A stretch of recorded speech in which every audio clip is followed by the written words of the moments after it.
Mapagpalang araw! Welcome muli sa pag-aaral kung paano natin babasahin ang salita ng Diyos. At ngayon, pag-uusapan natin ang journaling. Kapag may mahalagang bagay na ibibilin o iniuutos sa atin, nakakatulong ang pagsusulat upang mas madali nating maalala at magawa ang mga ito nang naaayon sa kagustuhan na nagbilin o nag-utos. Maaari din nating gawin yan sa ating pagsasabuhay ng salita ng Diyos. Ang tawag dito ay journaling. Bakit tayo hinihikayat na magkaroon at magsulat ng isang journal? Dahil ito ay makakatulong sa atin na maalala ang sinasabi ng Diyos sa atin. Upang ding sa gayon ay magawa natin ang kanyang layunin para sa ating buhay. Kapag meron tayong journal, maaari din nating isulat dito ang mga bagay na ginagawa ng Diyos sa atin.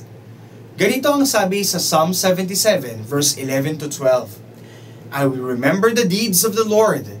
Yes, I will remember your miracles of long ago. I will consider all your works and meditate on all your mighty deeds. Sa pagsusulat ng journal, mas madali nating mababalikan upang alalahanin ang mga gawa ng Diyos. Sa pamamagitan ng madalas na pagsusulat ng ating mga nararanasan at naririnig mula sa ating Panginoon, tayo ay mas mabibigyan ng direksyon.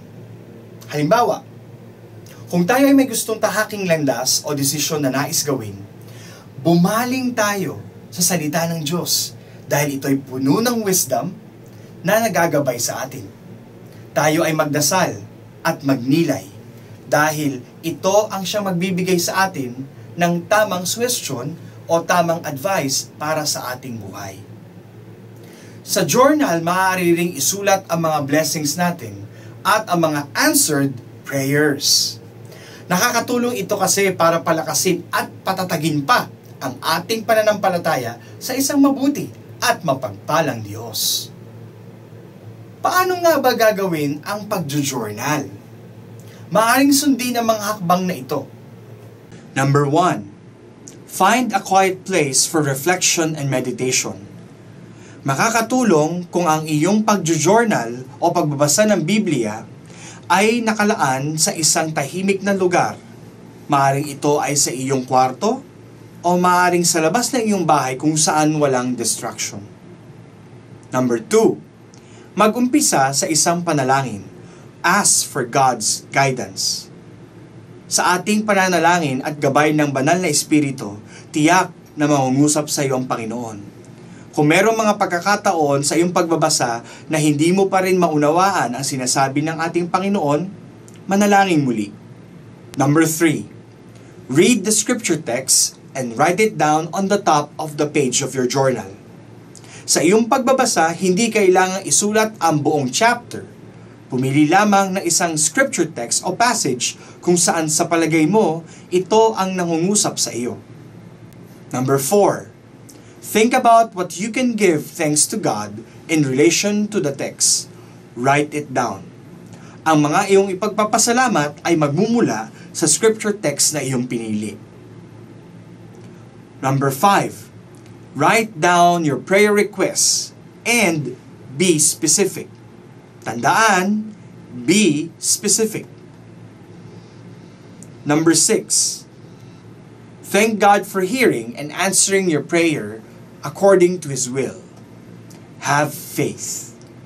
Makakabuti kung ang iyong mga prayer requests ay nakasulat at sa mga darating na linggo o araw ay babalikan mo ito at makikita mo kung paano kumilos at sinagot ng Panginoon ang iyong mga panalangin. Have faith. Number 7. Remember to go back and write down how God has answered your prayer in His perfect timing. Naranasan niyo na bang sumulat o bumasa ng love letter na nakalaan para sa inyo mula sa inyong mahal sa buhay? Hindi ba't kakaibang bugso ng damdamin ang inyong naramdaman pag ganoon ang nangyari sa inyo? Nakakatuwa at nakakataba naman talaga yan ng ating mga puso. Alam niyo ba na ang Biblia ay isang love letter para sa inyo? Sino author? Sino sumulat? Ang Panginoong Diyos. Ito rin ay pagkukunan mo ng lakas at bugso ng pagmamahal na magtatawid sa iyo gaano man kapuno ang iyong araw. Gaano man karami ang kailangan mong tapusing requirements o targets na meron ka para sa buong araw, buong linggo, at buong buwan. Maglaan ng panahong basahin at pagnilayan ang salita ng Diyos. Tiyak, makakaranas ka ng lakas, pag-asa, at buhay. Sa mga darating na araw, mangyaring basahin at pagnilayan ang mga sumusunod na Bible verses. Sa susunod na Biyernes, ibabahagi naman namin sa inyo ang ilan pang mga tips sa pagbabasa ng Bible. Mga paraan na mas bubuhay sa inyong pananampalataya. Hanggang sa susunod nating sama-samang paglalakbay, paalam!